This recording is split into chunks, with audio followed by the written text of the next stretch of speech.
सर्वगुण शांति सामा शांति आराधिकम हरि ओम जज्ञ जगमय जंत देवास्तानि धर्माणि प्रथमन्यासन्नते हणाकं महिमान सहजन्त यत्र पूर्वे स्वाद्याः सन्ति देवाः हरि ओम एकदन्ताय विद्महे वक्रतुण्डाय धीमहि तन्नो दन्ति प्रचोदयात् हरि ओम तत्पुरुषाय विद्महे महादेवाय धीमहि तन्नो श्री रुद्र प्रचोदयात् हरि ओम अंजनिगर्भाय विद्महे वायुपुत्राय धीमहि तन्नो श्री हनुमत प्रचोदयात् नाना सुगंध पुष्पाणि यथा कारुद्भवानि च पुष्पांजलिर्मया दत्त विहानात् परमेश्वर मंत्र पुष्पांजलि समर्पयामि।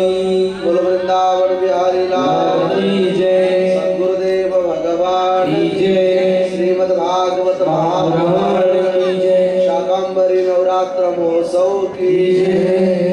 जय जय श्री राम, जय जय श्री राम, जय जय श्री राम।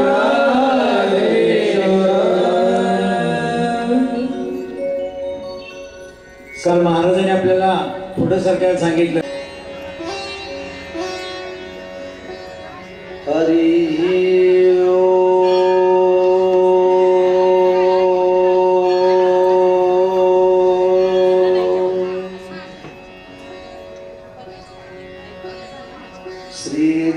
गणेशाय नमः।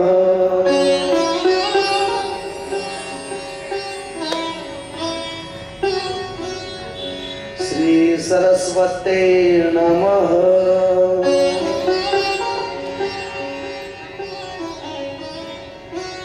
श्री गुरुचरण कमलेभ्यो नमः।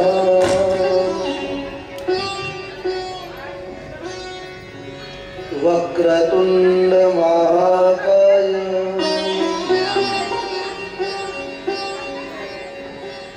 सूर्यकोटि समप्रभ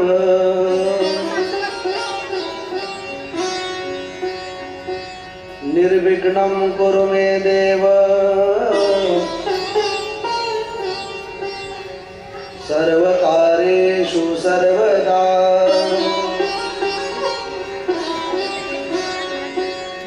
सर्वमंगल्य मांगल्ये शिवे सर्वार्थ साधिके शरण्ये त्र्यंबके गौरी नारायणी नमोस्तुते।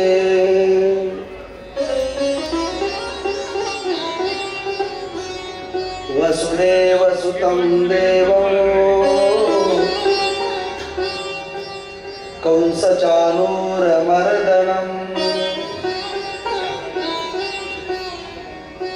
देवकी परमानन्दं कृष्णं वन्दे जगद्गुरुम्। कृष्णत्वदीय पदपङ्कज पञ्जरान्ते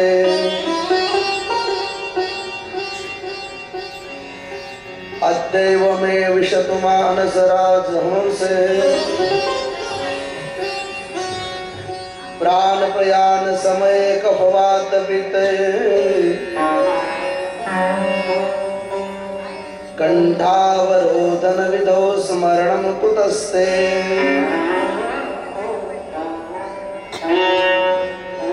श्री राधा मेरी स्वामिनी मैं राधे जुको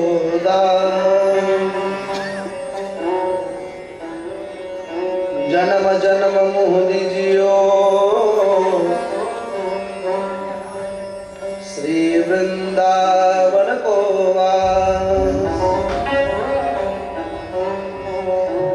श्री वृंदावन के वृक्ष को मर्म न जाने को जहाँ डाल डाल और पात पात पे श्री राधे राधे हो।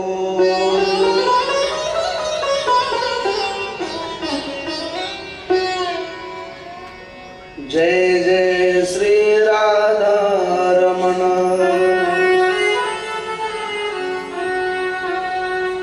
जय जय नवल किशोर।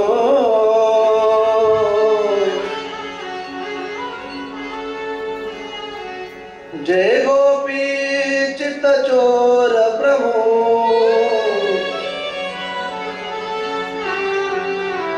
जय जय माखन चोर।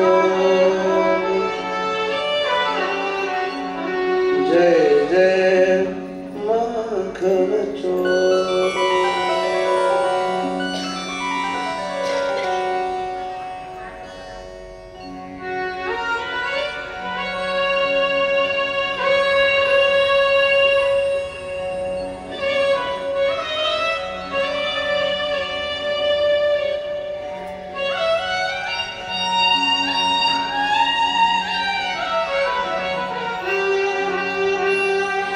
परम मंगलमय परत्पर अकारण करुणा वरुणालय भक्त वांछा कल्पतरु तड़ंदित पिंडित पीतांबरधारी नंद नंदन यशोदा नंदन ब्रज चंदन भगवान बालकृष्ण कन्हैयालाल जी की प्रतिवांगमय मूर्ति श्रीमद् भागवत महापुराण। उपस्थित सभी भगवत भक्त चरणानुरागियों एवं मेरी सभी मातृशक्तियों, आप सबके हृदय में विराजमान मेरे भगवान के श्री चरणों में साष्टांग दंडवत प्रणाम करते हुए व्यास मंच पर विराजमान सभी विद्वत विद्वान मेरे सहयोगियों के श्री चरणों में साष्टांग दंडवत करते हुए महाराष्ट्र की यह पवित्र भूमि है और इस महाराष्ट्र की पवित्र धरा पर आध्यात्मिक, राजकीय और ऐतिहासिक परंपरा जिस शहर को प्राप्त हुई है, ये पवित्र क्षेत्र आष्टा। इसी पवित्र क्षेत्र आष्टा में जगदम्ब स्वरूपिणी मां चौंडेश्वरी जी के प्रांगण में शाकंभरी नवरात्र महोत्सव के उपलक्ष्य पर संपन्न होने जा रही है श्रीमद् भागवत कथा तथा अन्य सांस्कृतिक कार्यक्रम। देखते देखते आज हमारे कथा का पंचम दिन है और इस पंचम दिन की कथा को हम लोग शुभारंभ करने जा रहे हैं। आप सबको बहुत ज्ञात है, मैं पहले दिन से एक बात आपको अवश्य कहते आ रहा हूं, दोबारा उसी बात को दोहराना चाहता हूं। जीवन में जब भाग्यों का उदय हो जाता है, जीवन में जब पुण्यों का उदय हो जाता है, तभी हमारे जीवन में कथा कीर्तन प्रवचन सुनने का सौभाग्य प्राप्त होता है। तो निश्चित तौर से आप और हम पुण्यशाली हैं, लकी है। जगदम्बा मां स्वरूपी शाकंभरी के अथांग परिश्रम और कृपा से यह सुहाना अवसर आपको और मुझे मिला है। तो आइए आज के इस सत्र को शुभारंभ करने से पूर्व जिस भगवान ने हमें पवित्र वाणी दी और जिस भगवान ने हमें ये दो पवित्र हाथ दिए, दी हुई वाणी का और दिए हुए हस्त का सदुपयोग करते हुए भगवत नाम संकीर्तन का सहारा लेंगे और तत्पश्चात मेरे नन्हे से कन्हैयालाल जी की मधुर बाल लीलाओं का गुणगान गाने का प्रयास करेंगे। तो सभी लोग हाथ ऊपर उठाते हुए भगवत नाम संकीर्तन का आनंद लेंगे। हरि बोल।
प्यार से बोलो राधे राधे।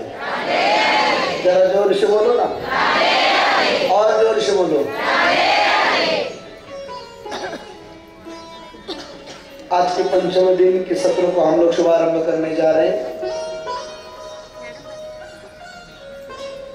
कल हमने इसी मंच पर, इसी आष्टा गांव में, कल शाम को मेरे शाम का जन्म उत्सव मना लिया। बात को जरा गौर से सुनना। कल शाम को मेरे शाम का जन्म उत्सव मना लिया। मेरे नन्हे से बाल कृष्ण कन्हैयालाल जी का जन्म कल हमारी कथा में हुआ।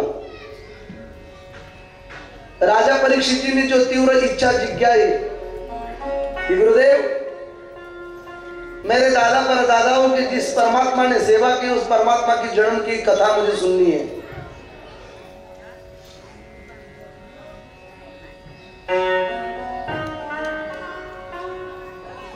तो परमात्मा की जन्म उत्सव की कथा राजा परीक्षित जी को सुना रहे। राजन,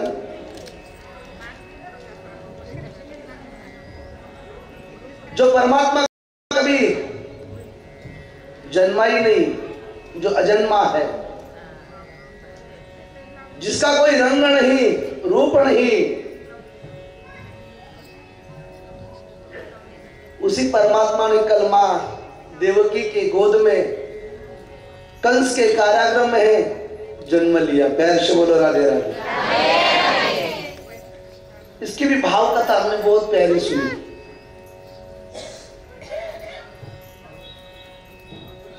और भगवान के जन्म लेने के कारण क्या है, क्यों भगवान आते हैं? अगर यही सवाल मैं आपसे पूछूं कि आपके घर में जब पुलिस आते तो क्यों आते हैं? आपके गली में, मोहल्ले में पुलिस क्यों आते हैं? जब ज्यादा चोर पैदा होते तो पुलिस आ जाती है, अन्याय पैदा होता है तो पुलिस आ जाती है। तो मेरे परमात्मा आने का कारण क्या है?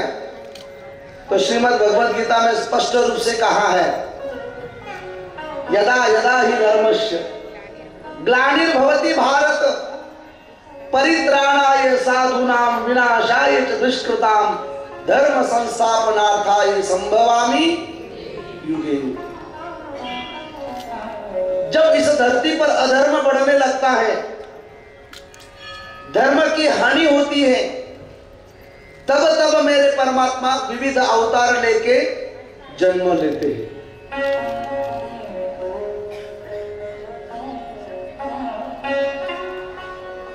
दुर्गमासुर मारने के लिए तो शाकंभरी ने जन्म लिया है ना। तो मेरे परमात्मा ने अधर्म की हानि करने के लिए और धर्म की रक्षा करने के लिए परमात्मा ने कल जन्म लिया। और महाराज,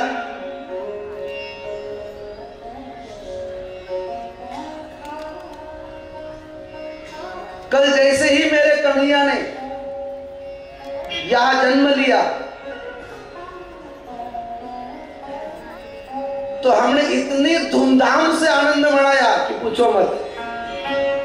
सब लोग नाचने लगे, आनंद लेने लगे, खिलौने का आनंद लिया और ट्रॉफी का भी आनंद लिया।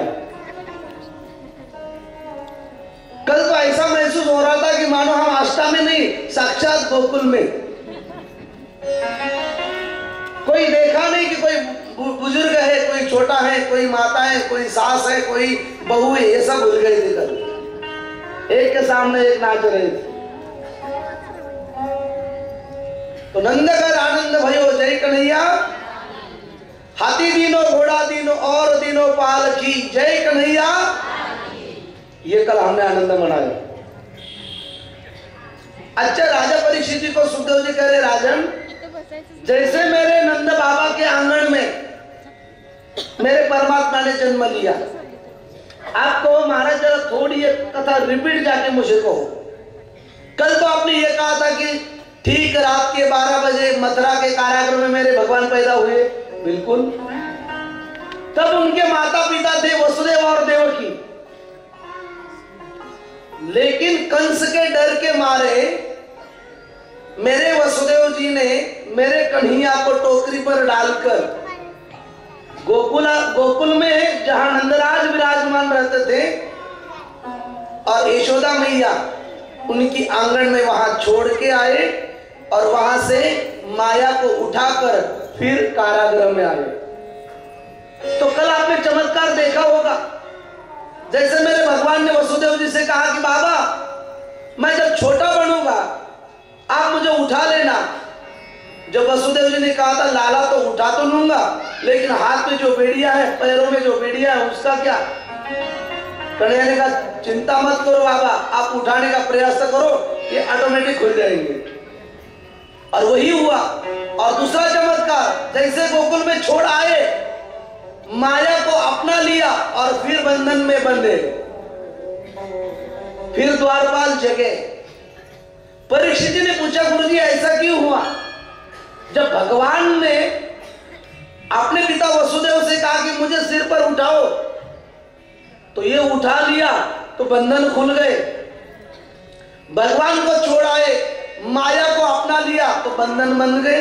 इसका क्या कारण है? सुखदेव जी कहने लगे राजन यही तो सच्ची बात है कथा की।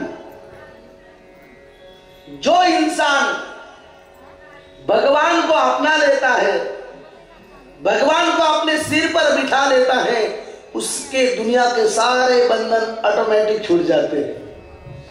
लेकिन अगर भगवान को कहीं छोड़कर माया को अपना लेते हैं तो उसके बंधन ऑटोमेटिक बंध जाते हैं। तो माया किस शब्द का अर्थ है? जो रियल में नहीं है लेकिन हमें महसूस होती है, उसका नाम माया। और दूसरा एक माया का अर्थ होता है, देख रहे हो ना आप लोग, इसको भी कुछ लोग क्या कहते हैं? माया। ये भी अगर हमारे पास हो तो भी हमें बंधन है। आप जरा मुझे बताइए, जिसके पास कुछ सोना नहीं है, कुछ धन दौलत नहीं है, अगर वो रास्ते पे कहीं अकेला भी रात को घूमने जाए तो कोई डर है उसे? लेकिन जिसके गले में हाथों में लॉकेट अंगूठी गहने पहने हो, वो कहीं रात में अकेला सो सकता है? नहीं। तो मैं हमेशा कहता हूं ज्यादा सोने वाले का सोना हराम होता है। बात को समझे आप? ज्यादा सोने वाले का सोना हराम हो जाता है। इसका मतलब ये है, पहली बात तो सोना मीन्स गोल्ड, और दूसरा अर्थ सोना मीन्स नींद। जिसके पास ज्यादा सोना होता है उसका नींद भी हराम होती है, वो ढंग से सो भी नहीं पाता, उसे डर रहता है कहीं चोर ना आ जाए, कहीं इनकम टैक्स वाले ना आ जाए। तो ये जो माया अपना लेता है उसे सारे दुनिया के बंधन बंध जाते हैं। जिसने भगवान ने अपने सिर पर लिया भगवान को, उससे बंधन छूट जाते हैं। और यही कथा कल हमने वसुदेव जी के रूप में देखी। और दूसरी बात, जैसे मेरे वसुदेव जी ने जमुना पार करके गोकुल में मेरे नंद बाबा के आंगन में कन्हैया को छोड़ आए यशोदा की गोद में। जरा नंद बाबा की बात सुनते हैं, प्यार से बोलो राधे राधे, जरा जोर से बोलो ना। तो नंद बाबा की बात तो यह है, नंद बाबा की शादी होकर कई दिन बीत गए, कई साल बीत गए, लेकिन नंद बाबा को कोई छोरा छोरी नहीं थी, बेटा बेटी नहीं थी।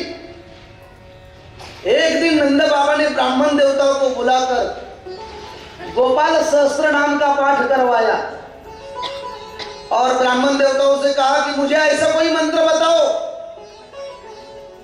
कि मुझे बेटा हो जाए।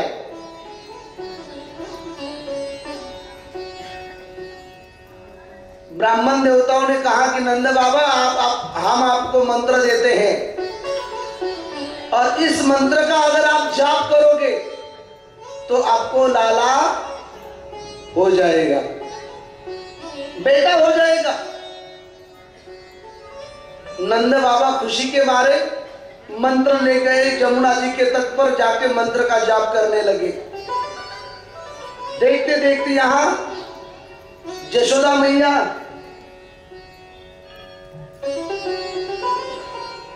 एक लाला को जन्म देने वाली थी।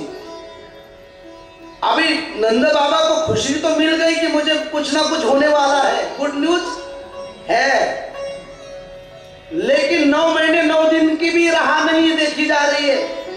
उनको ऐसा लग रहा था कि कब मैं मेरे लाला का मुंह देखूं। और जो ब्राह्मण देवताओं ने मंत्र दिया था ना, वो नंद बाबा भूल गए। ऐसी माला झोली ले बैठे और मंत्र तो भूल गए और दूसरा ही मंत्र गाने लगे। कौन सा गाते थे पता है? अभी तो लाला भयो नहीं, कब भयो को पतो नहीं, अभी तो बेटा हुआ नहीं, कब होगा पता नहीं। और उसी समय यशोदा की मां के पास नंद बाबा की बहन, जिसका नाम सुनंदा था, प्यारे से बोलो राधे राधे। और ऐसा रिवाज है हमारे लोगों में, जब भाभी डिलीवरी के लिए आती है तो उसके पास उसकी ननद होती है। तो यशोदा मैया की ननद यानी नंद बाबा की बहन, उनका नाम क्या था? सुनंदा। उसने एक दिन चमत्कार देखा, कल रात को ही चमत्कार देखा। भाभी के कमरे का दरवाजा खोल के अंदर गई तो देखा कि भाभी के गोद में एक लाला पैदा हुआ और भाभी तो खर्राटे लगा के सो रही। देखो ना, दुनिया का कितना गजब का बच्चा पैदा हुआ, मां को ही पता नहीं कि मुझे बच्चा हुआ है। ये तो मेरे कन्हैया की लीला है सब। और जैसे सुनंदा अंदर गई तो जहां लाला हुआ था वहां एक कपड़ा ढाक दिया और खुशी के मारे बाहर आ गई। उसने मन में सोचा कि मैं मेरे भाई नंद बाबा को कुछ गुड न्यूज सुनाऊं, अच्छी बात सुनाऊं। तो सवेरे सवेरे नंद बाबा यमुना जी के तट पर जाप कर रहे थे। और मंत्र कौन सा जप रहे थे आपको तो पता है ना? अभी तो लाला भयो नहीं, कब भयो को पतो नहीं। उसी समय सुनंदा गई, नंद बाबा। नंद बाबा जाप में व्यस्त थे, सुनाई नहीं दिया। अरे नंद बाबा मेरी तरफ देख। नंद बाबा ने देखा कि सुनंदा आ गई।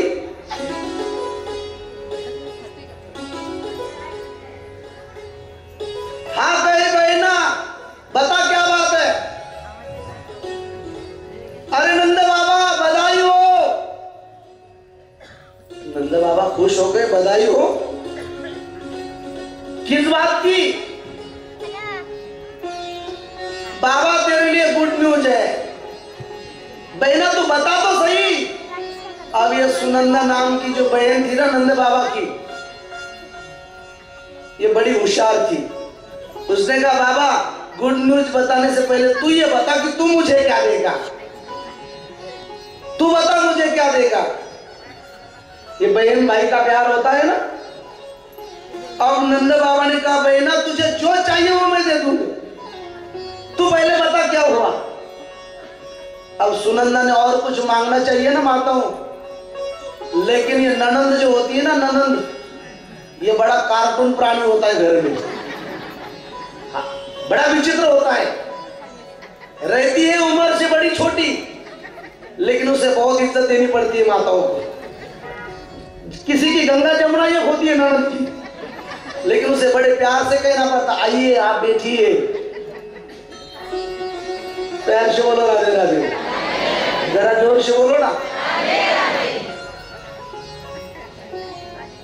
ननंद को मराठी में क्या कहते हैं? तिला मराठी मध्ये वंश म्हणतात, वंश। तुम्ही मराठीत तुम्हाला माहिती आहे। प्यार से बोलो राधे राधे। ही ननंद नावाचं जे पार्ट आहे ना मराठीतलं, हे फार विचित्र पार्ट आहे। अगदी असते कार्टून छोटीच, पण तिला फार आवाजावर बोलावं लागतं। ताई तुम्ही या। ती एवढी विचित्र असते, पाहते पुण्याकडे मागते लाडूकडे।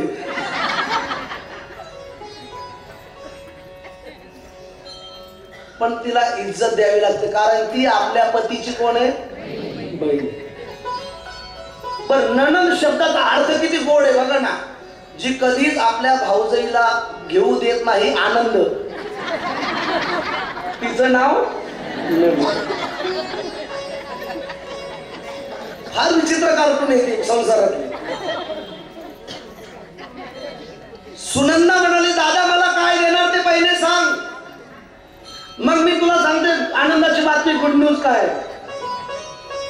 नंदराजा म्हणले, तुला काय पाहिजे ते सांग. आता हिने दुसरं काहीतरी मागावं ना.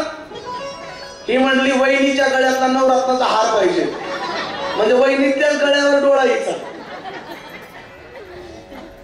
नंद बाबा म्हणले, बता तू सही. आणि मग सुनंदाने सांगितलं, बाबा बधाई हो, तू बाप झाला, तुला मुलगा झाला. अरे महाराज, नंद बाबाला एवढा आनंद झाला. लग्न होऊन बरेच वर्ष झाले, मुलबाळ. आणि आनंदाच्या भरात नंद बाबाने यमुनेत डुबकी मारली, स्नान केलं आणि नाचत नाचत घरी आले. आनंदही आनंद होता. ब्राह्मणांना आमंत्रण दिलं, स्वस्ती वाचन केलं, गो ब्राह्मणांना गायी दान दिल्या, चॉकलेटी वाटल्या, खेळणी वाटली. काल आनंद घेतला ना. पण आनंदही आनंद. नंद घर आनंद भयो, जय कन्हैया. हा आनंद चालू. वर्णन असं केलं भजनामध्ये काल, रात रात में नंद बाबा की सफेद जो दाढ़ी थी ना, वो रात रात में नंद बाबा की दाढ़ी हो गई काली. एकाच रात्रीत एवढा आनंद झाला की पांढरी दाढी काळी कशी झाली. कशी झाली असावी, कोण सांगेल? सोपी आयडिया आहे. इंडिका गोदरेज बोलो और लगा लो.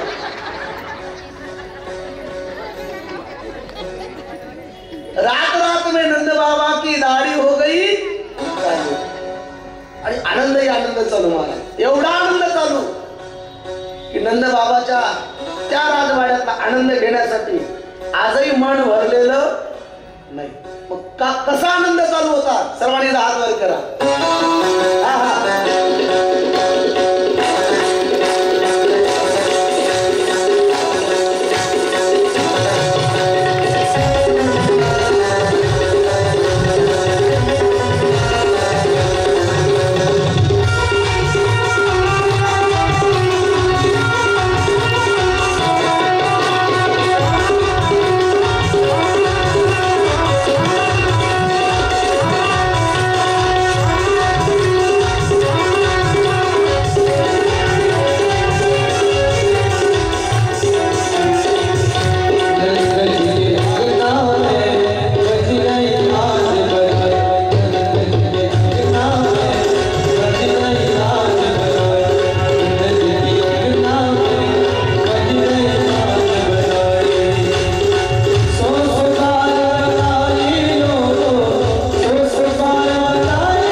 प्यार से बोलो राधे राधे,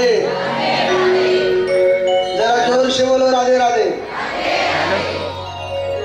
आणि नंद राजांच्या अंगणामध्ये आनंदही आनंद चालू होता। आनंद काही नाविन्यपूर्ण नव्हता, पण विशेष होता। तुमच्या माझ्या घरी जरी मुलगा जन्माला आला, बाळ जन्माला आलं, तर तुम्ही आम्ही आनंद साजरा करतो का नाही? मग किती दिवस? बोला बोला, 12 दिवस। नंतर ते बाळ कॉमन होऊन जातं आपल्या इकडे।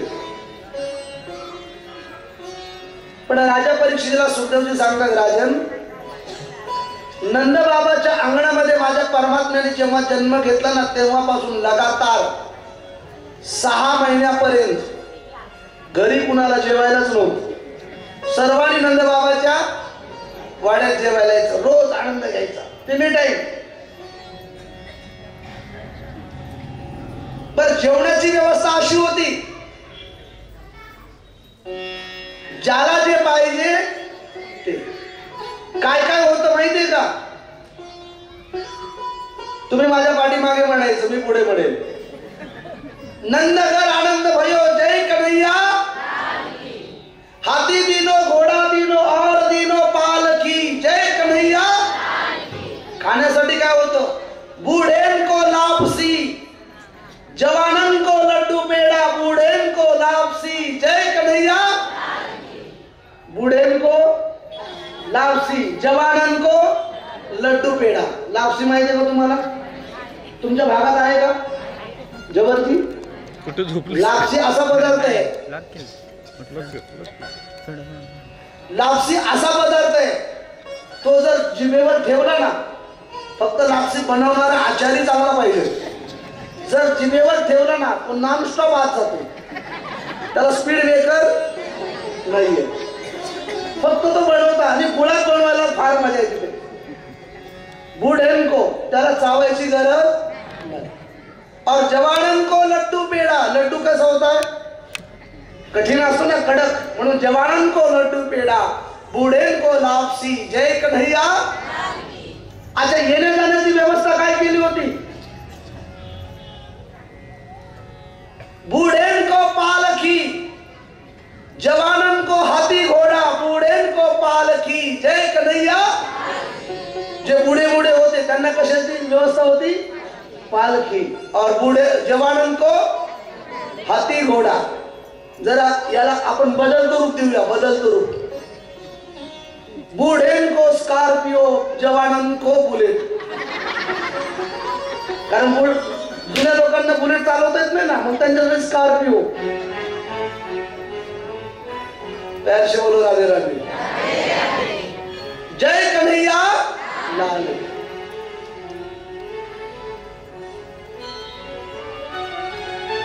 त्या सैराट मधली आरची बुलेट चालवत होती, ती दाखवली मला। त्या सैराटच्या नादीत लागू नका। त्या मराठवाड्यात एका भागात एका म्हातारीने सैराट पिक्चर पाहिला, आणि जसं त्या परशाने विहिरीत उडी मारली होती ना, त्या म्हाताऱ्या बाबांनी विहिरीत उडी मारली। त्याला वाटलं खाली असं आरची, पण तिथं नव्हती आरची, खाली होती डायरेक्ट फरशी। आरचीच्या डागात डोकं फटलं फरशीवर बाबाचं। प्यार से बोलो राधे राधे। त्यांचं नाव सुद्धा काढू नका तुम्ही कधी। जोर से बोलो राधे राधे। ही पूर्ण व्यवस्था नंद बाबांनी केली होती। जवानन को हाथी घोड़ा और बूढ़ेन को पालकी जय कन्हैया। हा नंद बाबाच्या अंगणामध्ये आनंद होता। पण एक गोष्ट सांगू का? एखाद्या गोष्टीचा एखाद्याला आनंद झाला म्हणजे सर्वांनाच आनंद होत नाही। इलेक्शन झाल्यानंतर सर्वांनाच निकाल लागल्यावर आनंद होत नाही। ज्याची पार्टी निवडून आली त्यालाच आनंद होतो आणि बाकीच्यांना दुःख। जगातला नियम आहे। तुम्हाला काय वाटतं, ही कथा चालू म्हणजे या कथेचा सर्वांनाच आनंद आहे? नाही नाही। एक वर्ग असा असतो की त्यांना त्याचा कर्कश आवाज येतो. जगातली अशी कोणतीच वस्तू नाही की ज्याला त्या गोष्टीपासून सर्वांना आनंद मिळेल. साखरेपासून सर्वांना आनंद मिळतो का? शुगरवाल्यांना दुःख आहे. तुपापासून सर्वांना आनंद मिळतो का? नाही. तुम्हाला मला मिळतो, पण ब्लड प्रेशर हाय होणाऱ्याला विचारा, तूप खातात का ते? नाही. एखाद्या वस्तूपासून, एखाद्या पदार्थापासून, एखाद्या तत्वापासून सर्वांनाच आनंद मिळेल असं सांगता येत. मग नंदबाबाच्या अंगणात जो आनंद चालू आहे तो दुगणित आहे, लक्षावधी वाढणारा आनंद आहे. पण याच आनंदाचं दुःख कुणाला झालं?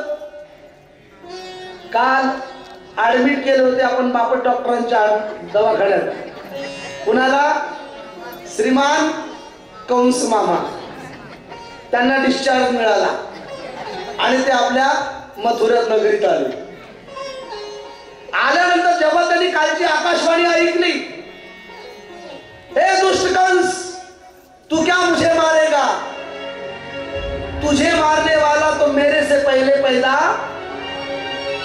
ही जगदंबा शाकंभरी चौंडेश्वरी मातेनं अष्टभुजा रूप धारण केलं. आज आम्ही ज्या महालक्ष्मी मातेच्या दर्शनाला गेलो होतो ना शिंदे गुरुजींसोबत, त्या महालक्ष्मी मातेनं आजचा दिवस तर खरं आमच्या जीवनात खूप आनंदाचा आहे. आज आम्ही सकाळी सकाळी कोल्हापूरलाही जाऊन आलो आणि त्याचबरोबर ज्योतिबालाही जाऊन आलो. कधी या भागात प्रथमदा आलो तर जाऊन यावं म्हटलं जवळ. ती महालक्ष्मी कोल्हापूरची ही चौंडेश्वरी माता अष्टभुजा रूप धारण केली आणि तिने काल सांगितलं होतं कंसाला, तू क्या मुझे मारेगा? तुझे मारने वाला तो मेरे से पहले पैदा हुआ. आणि मग कंस घाबरला होता ना, आता तो शुद्धीवर आला आणि त्यांनी तात्काळ इमर्जन्सी मीटिंगचं आयोजन केलं. आपल्याही कायदे कानून तज्ञांमध्ये अशी काही मीटिंगची व्यवस्था असते, त्याला इमर्जन्सी मीटिंग म्हणतो आपण. पतसंस्था असेल, संस्था, कॉलेज, राजकीय काही गोष्टी असू द्या, तिथे जर आपण पाहिलं तर आणीबाणीच्या प्रसंगी इमर्जन्सी मीटिंगचं नियोजन केलेलं असं, त्याला तात्काळ मीटिंग म्हणलं. कंसाने तात्काळ मीटिंग भरवली आणि त्या मीटिंग मध्ये देश विदेशीचे योद्धे बोलवले, अनेक राक्षसांना आमंत्रण केलं आणि सूत्रसंचालन करताना कंस उभा राहिला. सर्व सभेला संबोधित करतोय. आजच्या मीटिंगचं मुख्य नियोजन म्हणजे जो कोणी माझ्या शत्रूला मारेल त्याला मी अर्ध राज्य दान देईन. सगळी लोक म्हणायला लागली, कंस महाराजांचा शत्रू कोण आहे की ज्याच्या हरवण्यासाठी, ज्याला मारण्यासाठी कंसाने काय बक्षीस ठेवलं? अर्ध राज्य. बाकीचे विचार करायला लागले, नक्कीच कुणीतरी मोठा बलाढ्य शक्तिशाली यांचा शत्रू असावा. त्या सभेमध्ये एक बकासूर नावाचा दैत्य होता. त्याचं नाव काय? बकासूर उभा राहिला सभेत. महाराज, अगर आपकी इजाजत हो तो मैं कुछ बात कहूं. इजाजत है. उभा राहिला बकासूर. कंस महाराज, मैं मारता हूं आपके शत्रु को. सांगा, मी मारतो तुमच्या शत्रूला. कुठे राहतो तो? कंस म्हटला, हे मी सांगू शकत नाही, मला आणखी हे ऍड्रेस माहिती नाही की तो कुठे राहतो. काही अडचण नाही, सांगा तो दिसतो कसा? कंसाने सांगितलं, मला हेही सांगता येणार नाही की तो दिसतो कसा. बाकीचे म्हणले, नक्की चाललं काय? पुन्हा त्या बकासुराने विचारलं, सांगा महाराज की कमीत कमी त्याचं वय तरी किती आहे? 40, 45, 50, 35.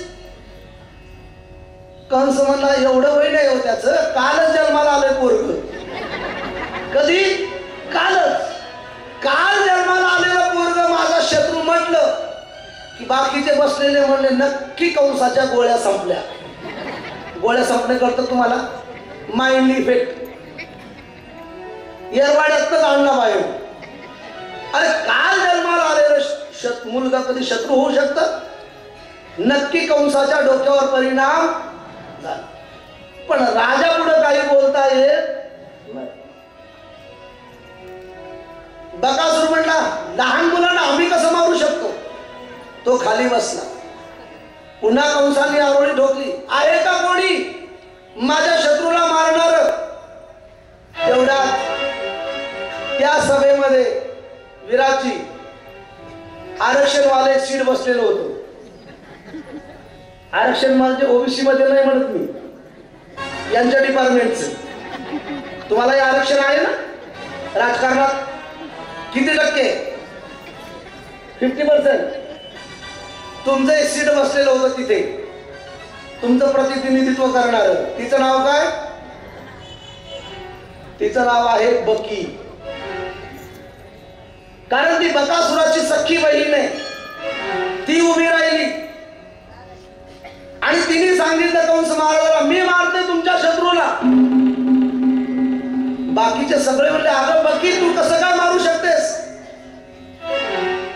तिने सांगितलं लहानच मुलाला मारायचं ना? हो. मग मी एक काम करते, वक्षस्थळाला काळकुट्ट विष लावते आणि प्रॅक्टिकली स्तनपान करण्याच्या दृष्टीने मी काल परवा जेवढी मुलं जन्माला आली या ब्रजभूमीमध्ये सर्वांना विष घालून मी मारते. तिचं नाव काय आहे? बकी. तुम्ही कन्फ्युज झालात ना? काही नाही, तिचं खरं नाव बकी आहे, पण तुम्ही प्रेमाने तिला पुतना म्हणताय. तिचं नाव भागवतात बकी म्हणून नाहीये. श्रीमद भागवतात तिचं नाव काय आहे? पुतना नाहीये, बकी आहे. तुम्ही प्रेमाने तिचं नाव काय ठेवलं? पुतना. अर्थात उदाहरण देऊ का? आयडेंटिटी प्रूफवर तिचं नाव बकी आहे, आधार कार्डावर तिचं नाव काय आहे? बकी आहे, व्यवहाराचं नाव पुतना आहे. ती पुतना उभी राहिली. लोकभाषेत कथा करतो मी, तुम्हाला कळेल अशा भाषेत. ती पुतना उभी राहिली आणि सांगितलं महाराज मी मारते तुमच्या शत्रूला. कसं मारणार ग? तिने सांगितलं सोपी आयडिया आहे. काल परवा जन्माला आलेली जेवढी मुलं आहेत मी माझ्या वक्षस्थळाला काळकुट्ट विष लावेल आणि स्तनपान करण्याच्या दृष्टीने मी सर्वांना मारेल. बाकी म्हणले आयडिया ठीक आहे, पण एक उभा राहिला. एक म्हणला ए पुतणे, ए बकी तुझे म्हणते ना अहो बकीयम स्तन काळकुट, मी काळकुट्ट विष स्तनाला लावील. पण मला एक सांग, तुला घरात तरी कोणी घेईल का लहान मुलगा तुझ्या हातात द्यायला? ती म्हणली का घेणार नाही? तुझा चेहरा बघ नीट आरशात. कारण ती कोण होती? राक्षसी. आकराळ विक्राळ रूप, लाल बुंद डोळे, विंखुरलेले केश, चेहऱ्यावर ते धब्बे पडलेले. तुला घरात तरी कोणी घेईल का? ती पुतना हुशार होती विराटची. पुतना म्हणली चिंता करू नका, माझ्या रूपावर जाऊ नका. संध्याकाळी 2 तास मला पार्लरला जाऊ द्या. 2 तासात मी सुंदर होते. आणि मग ती विकृळ दिसणारी, विद्रोह दिसणारी ती पुतना पार्लरला गेली. त्या पार्लरचं नाव काय होतं ते ऐका? मायावी पार्लर. काय पार्लरचं नाव आहे त्या? मायावी. होती राक्षसी, पण मायावी रूप धारण करून सुंदर झाली. मग ती पुतना सुंदर होण्यासाठी कुठे गेली होती? पार्लरला गेली होती का नाही? बर, पार्लरला कोण गेली होती? बोला बोला. पुतना. पुतना कुठे गेली होती? पार्लरला. पार्लरला कोण जाती? यांना वाटलं आपलाच नंबर आलाय. काळजी करू नका, ही गोष्ट नवीन नाही. हा पार्लरचा दणका झटका मला सुद्धा बसतो महिन्यातून 1 वेळा. त्यात मी पण सुट नाहीये. म्हणजे मी जात नाही, माझ्या घरचं मॉडेल. ही पुतना पार्लरला गेली. मी पार्लरला जाण्याच्या विरोधात नाहीये, फक्त पार्लरला कोण जातं? जे दिसायला सुंदर नाही ते. डॉक्टरकडे कोण जातो? जो आजारी आहे तो. पोलीस स्टेशनला कोण जातो? जो चोर आहे तो. पार्लरला कोण जातो? जे दिसायला सुंदर नाही. सुंदर माणसाने पार्लरला जाण्याची गरज किंवा सुंदर मातेने पार्लरला जाण्याची गरज, जे ईश्वराने नॅचरल ओरिजिनल रूप दिलं ना ते आपलं खरं रूप। हे पार्लरला जाणाऱ्याचे लय बेकार हाल असतात। त्या पुण्यात मी एका लग्नाला गेलो विराची, आणि त्या पुण्यात त्या मुली नवरी मुलगी लग्नाच्या अगोदर 2 तास पार्लरला, ते वरून लेप करतात, त्याला काय म्हणतात फेसल का काहीतरी, फेस पॅक, अगदी तोंडाला फेस येतो त्यांच्या ते लावलं फेसल का। ती आली एक मुलगी, अगदी दिसायला विद्रूप होती, पण एवढं 1.5 इंच थर चढला, आणि योगा म्हणजे मे महिन्यात लग्न होतं आणि अचानक लाईट गेली, 15 मिनिटं लाईट आली नाही, प्रचंड गरमी, 15 मिनिटात लाईट आल्यावर तिचं ते काजळ आणि ते मेकअप सगळा बालाची दिसत होता। नवरदेव घाबरून पळाला, त्याला अचानक चुड्या कुठून आली, पण ओरिजिनल ते ओरिजिनल, ओव्हर ऍक्टिंग करण्याची गरज प्यारशी बोलून राहते राहते। कळत न कळत कुणाचं मन दुखवलं असेल तर मी क्षमा मागतो, फक्त माझ्या म्हणण्याचा अर्थ लक्षात घ्या।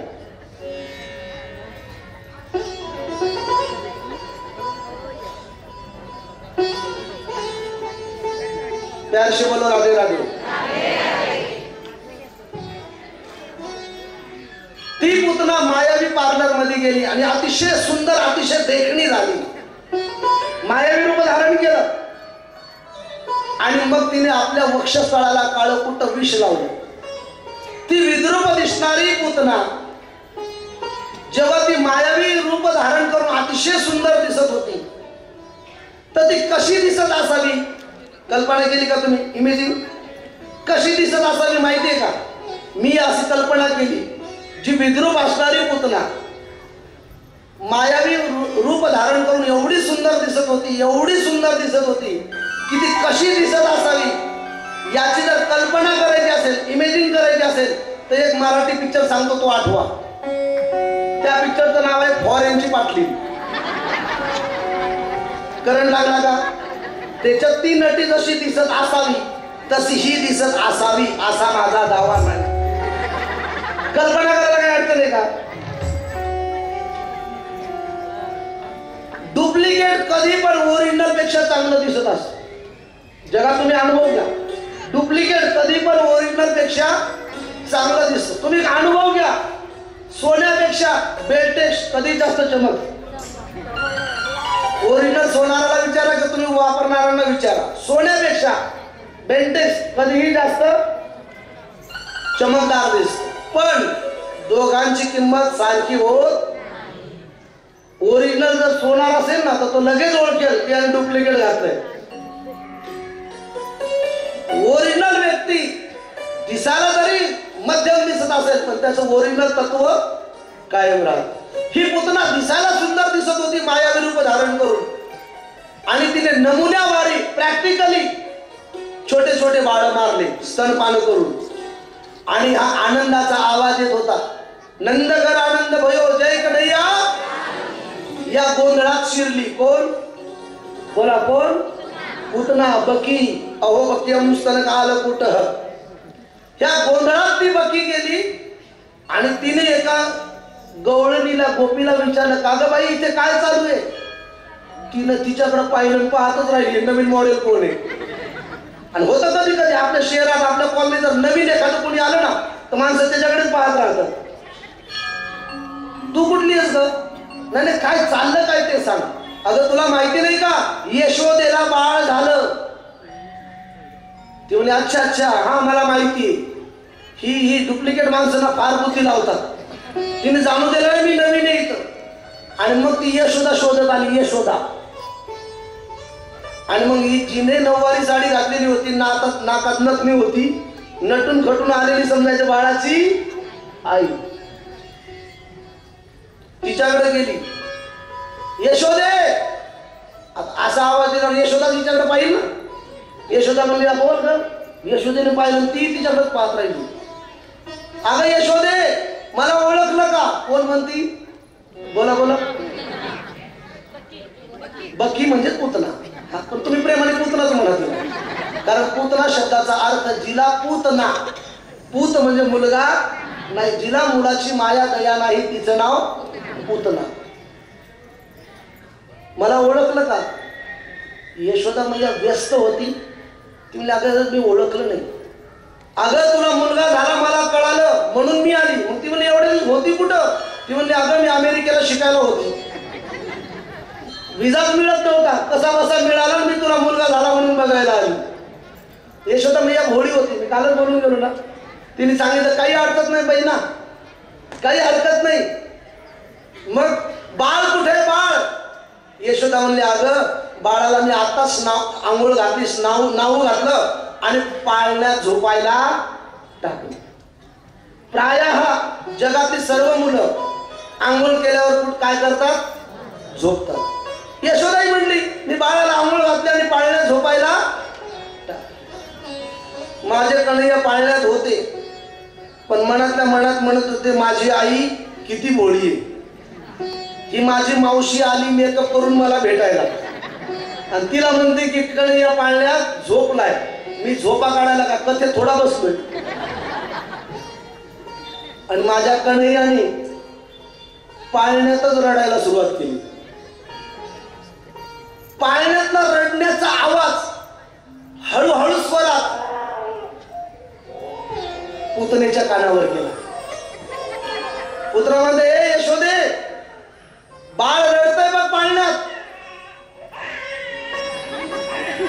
यशोदा म्हणजे अगं या गोंधळामुळे उठला असेल, तू जा पाळण्याकडे, मी आलेल्या महिलांना हळदी कुंकू लावून येते. कुलधर्म कुलाचार असतो ना आपला. आणि ती पुतना कन्हैयाच्या पाळण्यात आली, ज्या पाळण्यात बाळ रडत होत.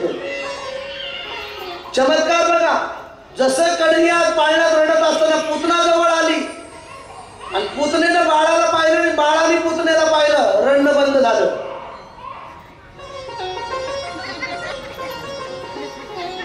राजा परीक्षितीने ही कथा ऐकली सुखदेवजींच्या मुखातून आणि राजा परीक्षितीने सुखदेवजींना विचारलं महाराज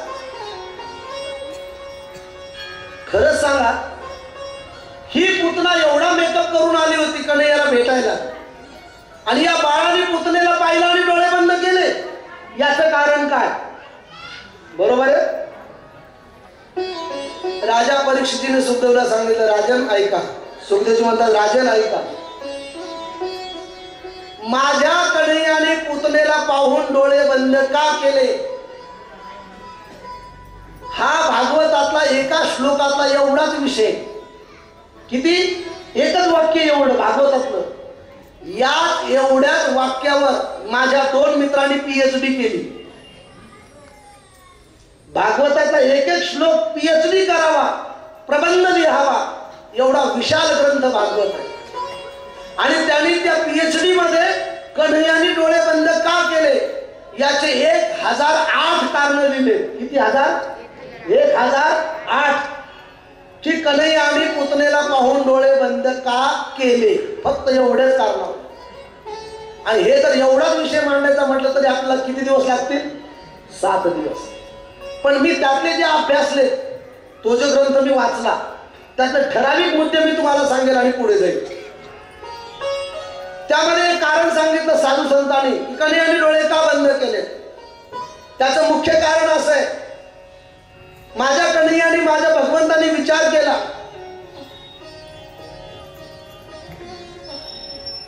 की ही पुतना मावशी आली,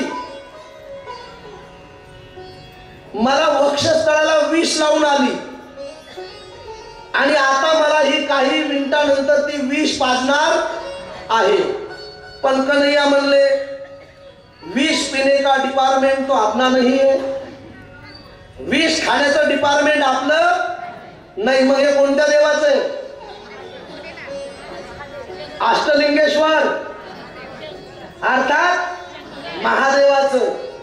माझे भोले बाबा विष पितात म्हणून त्यांचा कंठ निळा पडला, म्हणून त्यांचं नवीन नाव पडलं. बोला नीलकंठेश्वर भगवान की.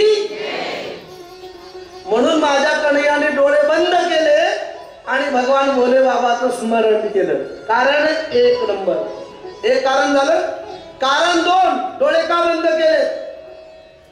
त्याचं दुसरं कारण आहे,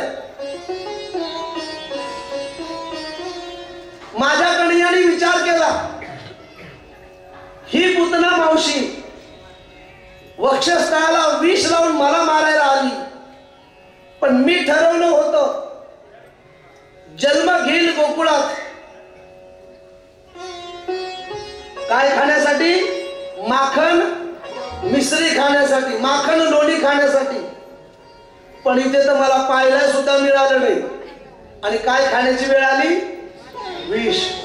मग मी विष न खाता मला लोणी पाहायला मिळालं नाही, म्हणून लोणी पाहण्यासाठी डोळे बंद केले. कारण नंबर 2.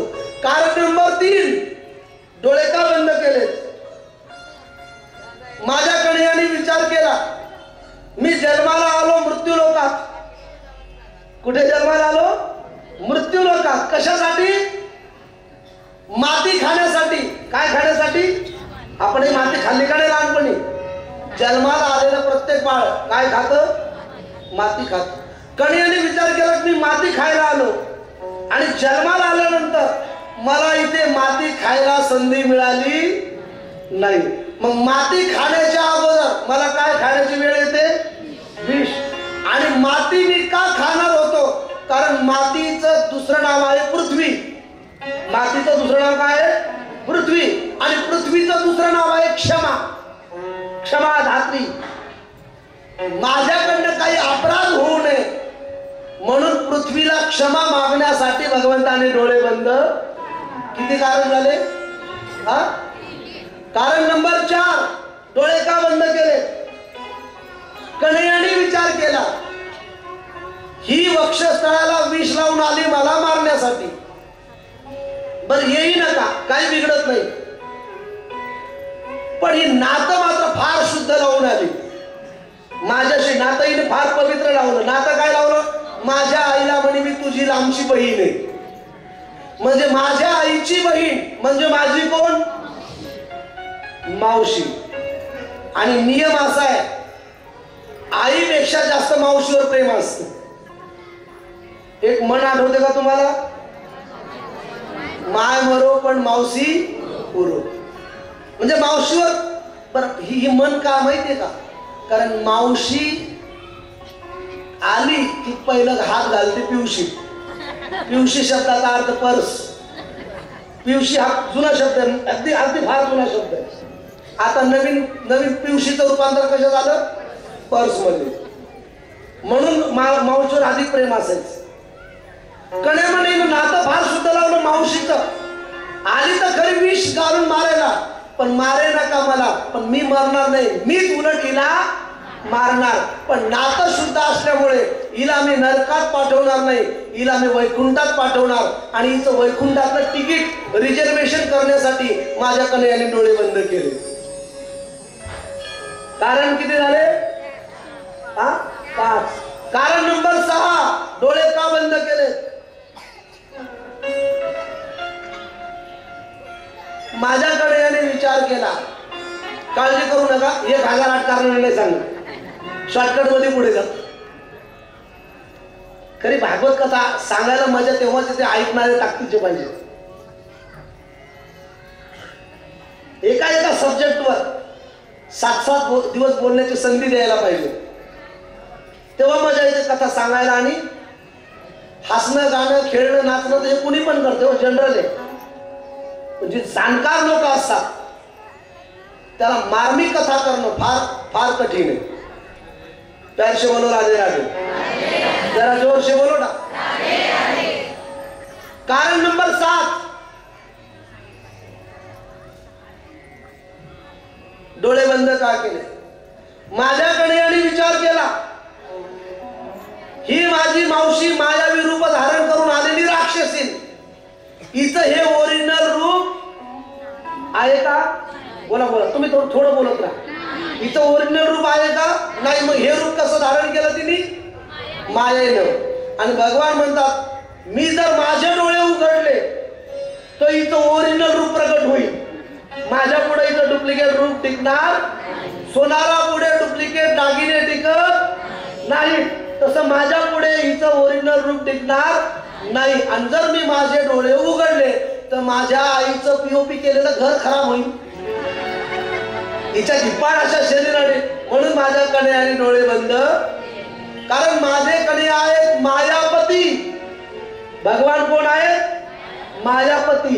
आणि मग भगवान मायापती झाले तर पुतना कोण झाली?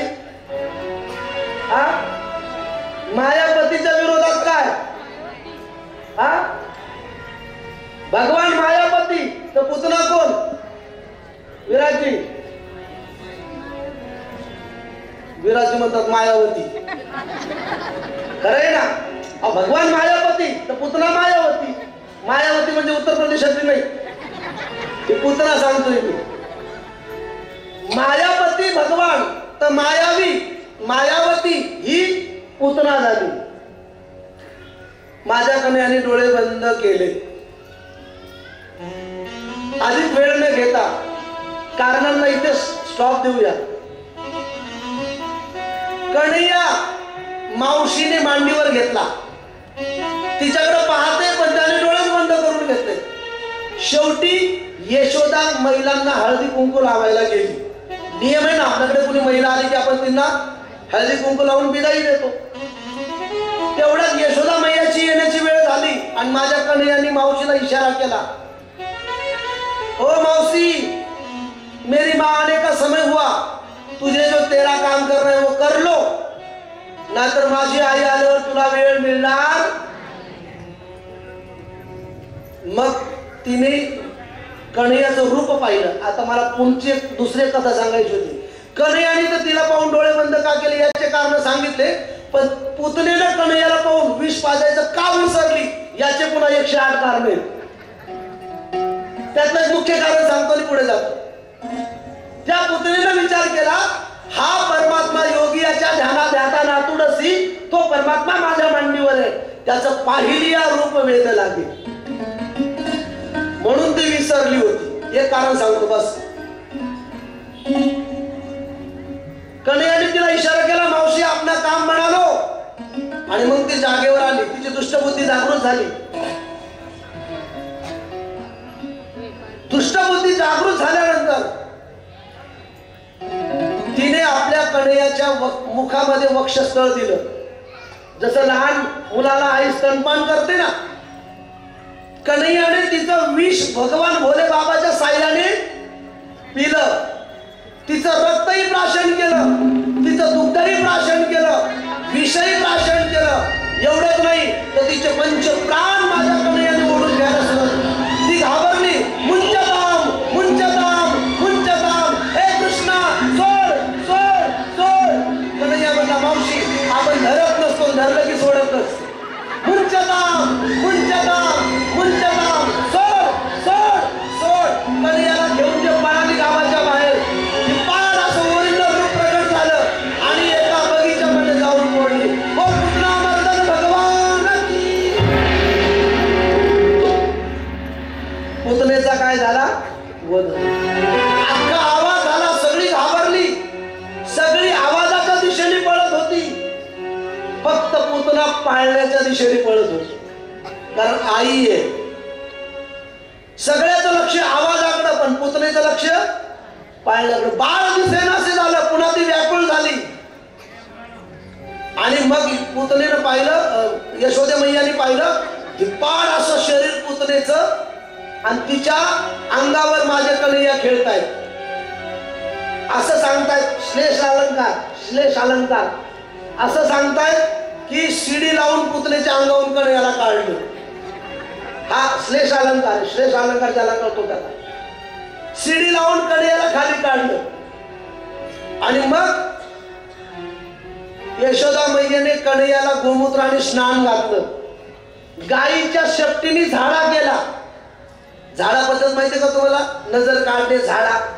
आणि मंत्र काय म्हणती? केशवाय नमः, गोविंदाय नमः, अच्युताय नमः. कन्हैया मनातल्या मनात हसतायत, लो मेरी माँ कितनी भोली है, मेरे नाम से मेरा ही झाडा. माझ्याच नावाने माझीच नजर काढ. नजर उतरली, झाडा केला, घरी आणलं, स्नान घातलं. इकडं ब्रजवासियांनी पुतनेचे पोस्टमार्टम केलं आणि तिचा अंतविधी केला. पॅच बोलू राहिला. आता नंदबाबाच्या अंगणात केवळ एकच बाळ नव्हतं, भगवान. तो रोहिणीचा पुत्र जो बलराम, तोही मोठा होता. मुलं थोडी थोडी मोठं झाले आणि वेळ आली नामकरणाची, वेळ आली नामकरणाची. कारण नियम असा आहे की मुलं मोठी झाली की त्यांचं काय करायचं असतो, नामकरण विधी. हिंदू संस्कृतीप्रमाणे टोटल 16 संस्कार आहेत. किती? 16. त्या 16 संस्कारामध्ये अगदी गर्भधान संस्कारापासून तर नामकरण संस्कार त्यापासून तर अगदी अंत्यसंस्कार वर्ष श्राद्ध संस्कारापर्यंत विधी दिला जातो. मग नामकरण आता त्या गोकुळामध्ये गर्गाचार्य आले. गर्गाचार्य आल्यानंतर नंदबाबाची गर्गाचार्यांची भेट झाली. बाबा राम राम. राम राम. गर्गाचार्याला नंदबाबा म्हणले, गर्गाचार्यजी माझ्या मुलाचं नामकरण करायचंय. माझ्या मुलाचं काय करायचंय? नामकरण. आता खरं तर नियम असा आहे की नामकरण करायचं म्हटलं की मला आनंद असा वाटतो नामकरण हा शब्द वापरल्यानंतर. आपल्याला जीवनात पहिले नाव कोणी ठेवलं? बोला बोला. पहिलं नाव कोणी ठेवलं आपल्याला? आपल्या घरच्यांनीच नाव ठेवायला सुरुवात केली ना. तुम्हाला पहिलं नाव कोणी ठेवलं? पहिलं नाव तुम्हाला नावच नाही. पहिलं घरच्यांनी नाव, नातेवाईकांनी, आत्या, आई, मावशी, पप्पा, डॅडी या सर्वांनी घरच्यांनी आपल्याला नाव ठेवायला सुरुवात केली ना. नाव ठेवायला सुरुवात कोणी केली? आपल्याला घरच्यांनी. आपल्याला नाव कोणी ठेवली सुरुवातीला? नाही ना कळलं माझं बोललो. आपल्याला नाव ठेवायला सुरुवात घरच्यापासूनच झाली, नंतर दुनियादारी नाव ठेवायला लागली आपल्याला. पण नामकरण विधी फार महत्वाचा आहे. गर्गाचार्य म्हणतायत, नंदराज जर मुलाचं नामकरण करायचं असेल तर एक काम कर, होल्डिंग लावू नको, साऊंड सिस्टीम लावू नको. मग गौशालेत ये, गाईच्या गोठ्यात ये, तिथे आपण तुझ्या मुलाचं नामकरण करू. आणि एक सांगतो माझ्या मातांनो, परत नीट ऐका. आपल्या मुलाचे मुलीचे नाव आवडीने ठेवू नका. आपले जे पुरोहित असतील त्या पंचांगानुसार जे नाव निघतं ना त्या नावानुसार नाव ठेवा. आवडीचे नाव ठेवू नका. आवडीचे नाव ठेवले तर लोक नाव ठेवतील आपल्या मुलांना. पूर्वीचे नाव किती सुंदर होते, अतिशय सुंदर. कुणाची मुलाखत घ्या, पूर्वीचे नाव किती सुंदर होते बघा. बाबा तुमचं नाव काय? तुमचं? हा हा विष्णुपंत. वा वा. विष्णुपंत म्हणजे साक्षात विष्णुदेवाचं दर्शन झालं. बाबा तुमचं? हा देवेंद्र. जीवनधर. जीवनाला आधार आहे का नाही तुमच्या? मग सर तुमचं नाव? राजाराम. कालच आलते की राम आपल्या कथेत.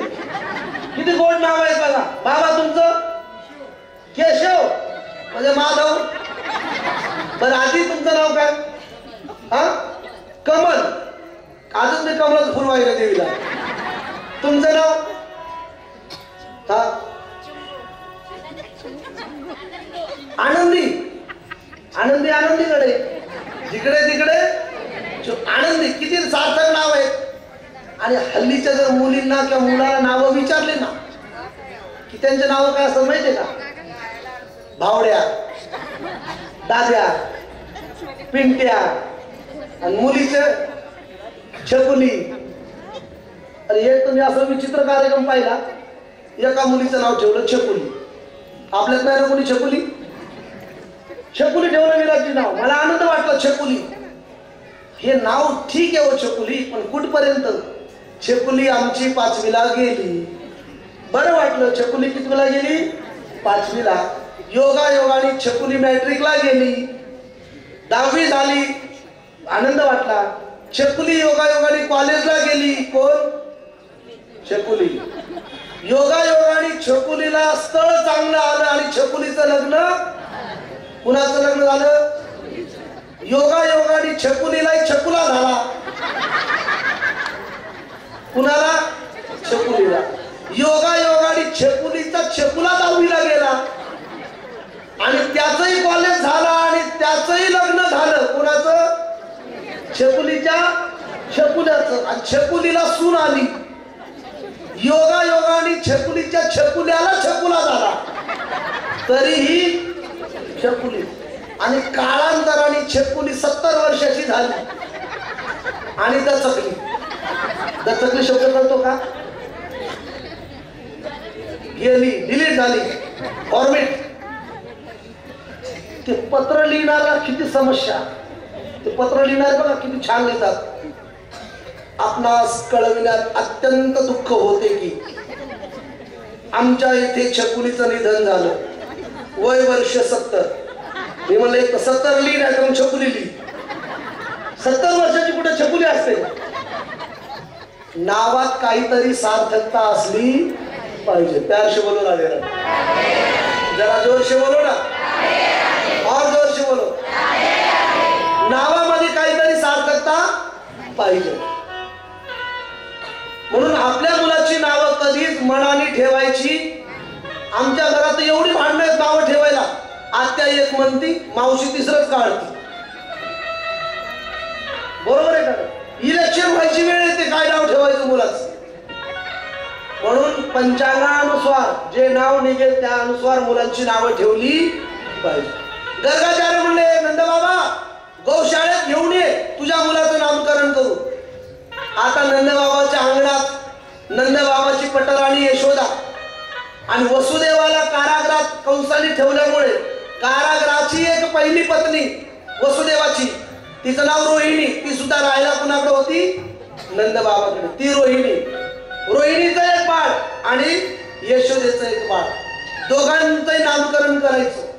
पण या माता आहेत ना, माता महिला फार संशयखोर असतात.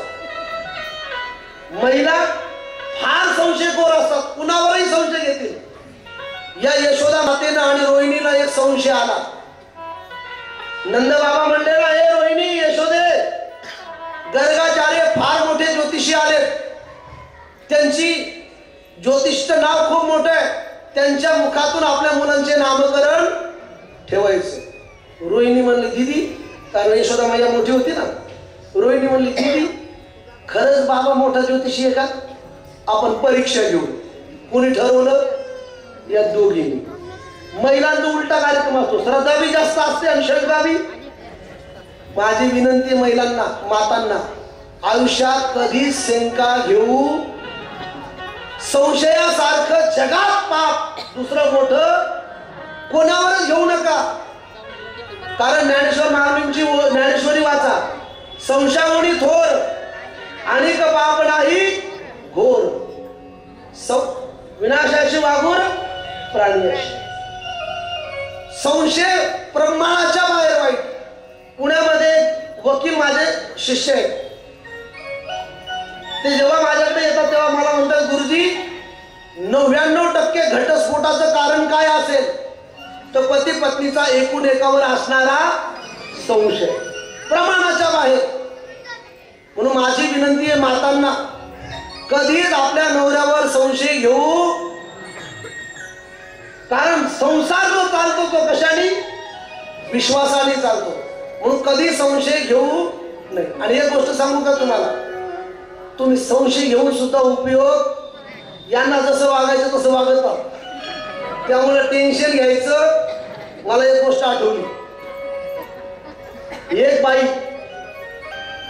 आपल्या नवऱ्यावर सारखा संशय घ्यायची. विराजी सारखा संशय, आपल्या नवऱ्यावर सारखा संशय घ्यायची. आणि दिवाळीच्या काळात ती माहेरी गेली. गेल्यानंतर तिथून तिने नवऱ्याला फोन केला, हॅलो काय करताय? तो म्हणला, काही नाही का, तू गेली, तू बनवलेले लाडू खात होतो, घरी ये. ती म्हणली, माझा विश्वासच नाही तुमच्यावर, तुम्ही घरी येत. ती म्हणला, अगं तुझी शपथ घरी येत. ती म्हणली, माझा विश्वासच नाही. तो म्हणला, काय करू? व्हिडिओ कॉल करायला रेंज नाही. मग ती म्हणली, एक काम करा, किचन मध्ये जा आणि मिक्सर लावून दाखवा. किती बुद्धिवान. हा बिचारा किचन मध्ये गेला, मिक्सर लावलं. पुन्हा संध्याकाळी फोन आला, हॅलो कुठे? हा म्हणला, अगं आताच घरी आलोय. आणि तू बनवलेला चिवडा खातोय. नाही नाही, माझा विश्वासच नाही तुमच्यावर. मग काय करू? किचन मध्ये जाऊन मिक्सर लावा. तो बिचारा पुन्हा सायंकाळी मिक्सर लावून दाखवलं, खुर बोले हा विश्वास पटला. पुन्हा दुसऱ्या दिवशी हाच प्रयोग, नाश्ता झाला का? तो म्हणला आताच भांडे धुतोय चहाचे.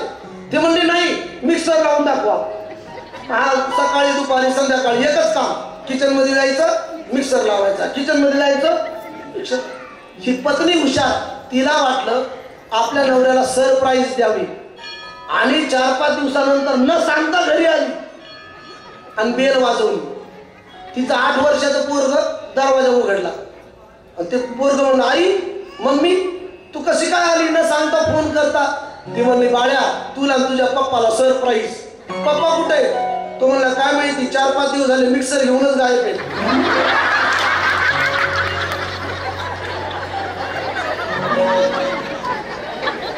काय घेऊन गायब आहे? मिक्सर. आलं का लक्षात? मग हे जिथं असतील तिथं मिक्सर सोबत आहे. तुम्ही विनाकारण टेन्शन घेत बसता. टेन्शन घ्यायचं नाही. अजिबात टेन्शन घ्यायचं नाही. विनाकारण घरच्या भाकरी खाऊन मामाच्या शेळ्या राखायच्या नाही. फार जुने म्हणी सांगतो मी तुम्हाला. स्वच्छ आणि आनंदाने जीवन जगायचं. प्यार से बोलो राधे राधे. जरा जोर से बोलो ना, और जोर से बोलो.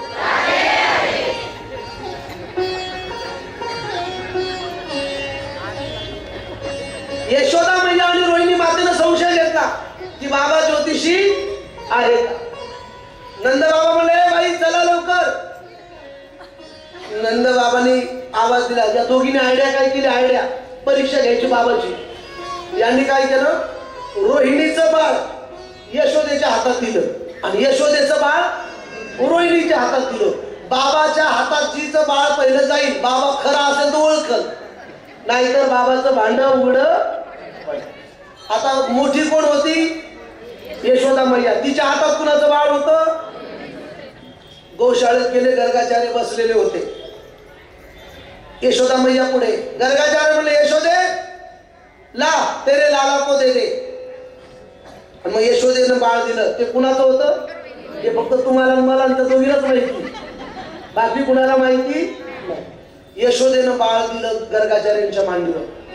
ते गर्गाचार्याला बलवान लागलं, जड लागलं, बलवान लागलं. गर्गाचार्य म्हणले यशोदे हे बाळ तुझं नाही. एकूण एकाकडे पाहून बाई एकूण एकेला इशारा करतात, बाई बाबा पक्का आहे, बाबा पक्का आहे. गर्गाचार्य म्हणतात यशोदे हे बाळ तुझं नाही, कारण हे बलवान आहे, याच्यामध्ये ताकद शक्ती बलम अधिकश्य बलवान आहे आणि हा पूर्व जन्माचा रामाचा सेवक होता म्हणून याचं नाव बलराम भगवान की. त्याचं नाव काय ठेवलं? बलराम. 2 नावं ठेवतात, या कानात आणि या कानात. दुसरं नाव काय बाबा? याचं संक्रमण झालं देवकीच्या गर्भातून रोहिणीच्या गर्भात, म्हणून त्याचं दुसरं नाव ठेवलं. बोल संकर्षण भगवान की. रोहिणीच्या पुत्राचे 2 नाव बलराम आणि संकर्षण. आता नंबर आला रोहिणीच्या हातातल्या बाळाचा. ते कुणाचं होतं? ऐका, ते यशोदेव रोहिणीनं दिलं गर्गाचार्यांच्या मांडीवर. चमत्कार बघा. जसं माझ्या प्रभूला गर्गाचार्याने मांडीवर घेतलं तसे गर्गाचार्याचे डोळे बंद झाले. आणि गर्गाचार्याचे डोळे बंद का झाले? त्याचे 1008 कारण. किती? 1008 कारण. आता ते पण सांगतो, नीट ऐका. त्याचे कारण सांगतो. पहिलं कारण, गर्गाचार्याने डोळे बंद का केले? गर्गाचार्याने विचार केला, मोठमोठाले जपी तपी एका पायावर उभे राहतात, पाणी पित नाहीत, वारा पिऊन राहतात या भगवंताला प्राप्त करण्यासाठी. तरी तो त्यांच्या स्वप्नात जात आणि त्या परमात्म्याचं नामकरण करण्याचं सौभाग्य मला प्राप्त झालं. माझा एवढा भाग्यवान मी. आनंद व्यक्त करतात. कारण नंबर 2, डोळे बंद का केले गर्गाचार्याने? गर्गाचार्य म्हणाले जो शेष शय्यावर झोपतोय, सापावर झोपलेला आहे, लक्ष्मी त्याचे पाय दाबते, आज त्याचे पाय सुद्धा माझ्या हातात आले, म्हणजे माझ्यासारखा भाग्यवान. कारण नंबर 3, गर्गाचार्य म्हणतायत जो अजन्मा है, गुणातीत है, भावातीत है, जगदातीत है, इंद्रियातीत है, एवढंच नाही तर जगदीश्वर जगाच्या पलीकडे, जगन्नाथ जगाच्या पलीकडे, या नेत्र इंद्रियाला गोचर होण्याचं नाव परमात्मा नाही, या स्पर्श इंद्रियाला गोचर होण्याचं नाव परमात्मा नाही, पण तो सर्व इंद्रियांनी मी त्याला पाहतोय, पण माझ्यासारखा सौभाग्यवान मीच. आता ही बाकीचे कारण सांगणार होतो, तेवढ्यात कन्हैयानी यशोदा मातेची आणि रोहिणीची गडबड सुरू झाली, दोघीची बडबड करायला लागल्या. रोहिणी म्हणते दीदी बाबाच्या मांडीवर बाळ दिलं, बाबांनी तो डोळेच बंद केले. यशोदा म्हणली बाई या पोराचं काही सांगू नको, हा ज्याच्या मांडीवर जातो त्याचे कायमचे डोळे बंद करतो. आताच पुतणीच्या मांडीवर बसला होता ना, तिचे कायमचे डोळे बंद केले, बाबा गेला की काय. आणि मग पूर्वी टेटस्कोप नावाचं यंत्र नव्हतं, चेक करायला टेटस्कोप नव्हता. मग पूर्वी माणूस गेला का आहे हे कशावरनं चेक करायचे, एक तर नाडी परीक्षा, नाहीतर मग अगदी गावंढाळ फॉर्म्युला नाकाला कापूस लावायचा. तो जो आरतीचं ताट आणलं होतं ना वातीचं, रोहिणी मातेने आपला रू घेतला आणि बाबाच्या नाकाला लावला, श्वासोश्वास हल्ला. यशोदा म्हणजे बाबा आहे, काळजी करू. कन्हैयाने गर्गाचार्याला इशारा केला, बाबा आंखें खोलो, मेरी माँ टेंशन ले रही है, डोळे उघडा. आणि मग माझ्या कन्हैयाने डोळे उघडले. यशोदा बोली बाबा आंखें बंद करके क्या बैठे हो, आप मेरे नाम नाला का नाम तो बताओ, क्या करना है. गर्गाचार्य म्हणले यशोदे हे तुझं बाळ ना साक्षात देव आहे असं म्हणणार होते. गर्गाचार्य साक्षात देव आहे असं म्हणणार होते. तेवढ्यात माझ्या कन्हैयाने गर्गाचार्याला इशारा केला, चिमटा घेतला, बाबा माझ्या आईला सांगू नका की मी देव आहे, नाहीतर माझी आई इस्लामपूरला नाहीतर मग सांगलीला जाईल आणि एक फर्निचरचं कपाट घेऊन येईल आणि त्याच्यात मला फिट करेल. सकाळी 2 उदबत्त्या संध्याकाळी 2 अगरबत्त्या, झाली माझी सुट्टी. मला देव व्हायचं, मला इथे चोरी करायची, आनंद घ्यायचा, माखन लीला करायच्या, 56 भोग मला खायचे, मला देव व्हायचं. आईच्या आनंदामुळे देव पण सुद्धा फिक आहे, या कथेचा अर्थ आहे. त्या शिवून आले. मग काय म्हणू, मग गर्गाचार्याने शब्द बदलला, यशोदे हे तुझं बाळ ना साक्षात देवासारखं गुणी आहे. मग आईला बरं वाटलं, देवासारखं गुणी म्हटलं. कोणत्या आईला जरी म्हटलं ना तुझं बाळ देवासारखं गुणी आहे, आई म्हणते चहा घेऊन जा. तसं जाऊ दे, बाबा नाव काय ठेवायचं. आणि मग गर्गाचार्याने सांगितलं यशोदे या बाळामध्ये एक शक्ती आहे, हा प्रत्येकाच्या चित्ताचं आकर्षण करतो, मनाचं आकर्षण करतो. यामध्ये कृष्यती नावाचा धातू आहे, म्हणून प्रत्येकाचं मन तो आकर्षण करतो, म्हणून याचं नाव बोला कृष्णचंद्र भगवान की. बाबा दुसरं नाव काय, एक झालं कृष्णचंद्र, दुसरं या कानातलं. गर्गाचार्य म्हणले यशोदे अगं याला एक नाव असेल तर मी सांगू का, विष्णू सहस्रनाम काढा, यश स्मरण मात्रेण जन्म संसार बंधनात विमुच्यते नमस्तस्मै विष्णवे प्रभ विष्णवे. हजारो नाव आहेत त्याला. नाही बाबा तुझी भाषा काय कळाली नाही मला संस्कृत मध्ये, मराठीत सांग. यशोदे हा नाव पूर्वी जन्मात वसुदेवाचा पुत्र म्हणून वासुदेव असं सांगणार होते. तेवढं भगवान म्हणले बाबा आईला सांगू नका की मी वसुदेवाचा आहे, नाही तर आईचं प्रेम पुन्हा कमी होईल. म्हणून हा वासनात सर्वांच्या वासना पुरवणारा, सर्वांचं पाप हरणारा आणि पूर्वी जन्मात वासुकी नावाच्या सापावर झोपणारा हाच तो परमात्मा. म्हणून त्याचं दुसरं नाव बोलो वासुदेव भगवान की. नामकरण विधी झाला. 400 बोलो राधे राधे. यशोदा म्हणली बाबा गर्गाचार्य तुम्ही लय अवघड नाव ठेवलेत माझ्या बाळाची. एकाचं नाव ठेवलं कृष्ण, एकाचं नाव ठेवलं बलराम. मी म्हातारी झाली, मला नीट कृष्ण सुद्धा म्हणता येत. सोपं काहीतरी नाव ठेवा ना. आपल्याला एक सवय घाण आपल्या लोकांनी, आपल्या मुलाचं चांगलं नाव असलं की आपण कधी त्याला नावाने नीट हाका मारत नाही.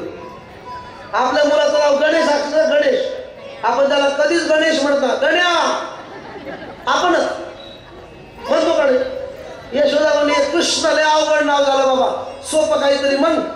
कारण कृष्ण म्हाताऱ्या माणसाला म्हणता येत नाही. आजी आजी तुम्ही कृष्ण म्हणा बरं. तुम्ही हा हा म्हणा कृष्ण म्हणा. हा कृष्ण तर हवा सप्लाय होते ना. नाही म्हणतात वयस्करांना कृष्ण, चांगलं चांगलं न म्हणतात नाही तर वयस्करांना काय. यशोदा म्हणली अवघड नाव मला येत नाही. मग माझी यशोदा म्हणते मीराबाई जसं तुला म्हणते ना देवा, कोई कहे गोविंद कोई कहे गोपाला, मैं तो कहूँ बासरिया सावरिया वाला. यशोदा मैया म्हणली जशी मीराबाई म्हणते ना सावरिया बासरिया प्रेमाने, तसं मी पण तुला कृष्ण म्हणणार नाही. मग तुला कनुआ म्हणेल. काय म्हणेल? कनुआ. आणि बलरामाला बलुआ. जसं मीराबाई म्हणते मी तुला गोविंद म्हणणार नाही, तुला गोपाल म्हणणार नाही, कुणी काही म्हणू द्या, माझ्या प्रेमाचं नाव मी घेईन. मीराबाई काय म्हणते यशोदा मैया रूपात. जरा हात वर करा, हात वर. हा हा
कोष्टी महाराज हे यूट्यूब चॅनल आजच सबस्क्राईब करा, बेल आयकॉनवर क्लिक करा.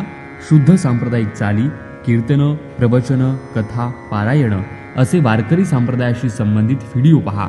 आपणही पहा आणि इतरांनाही आग्रहपूर्वक सांगा.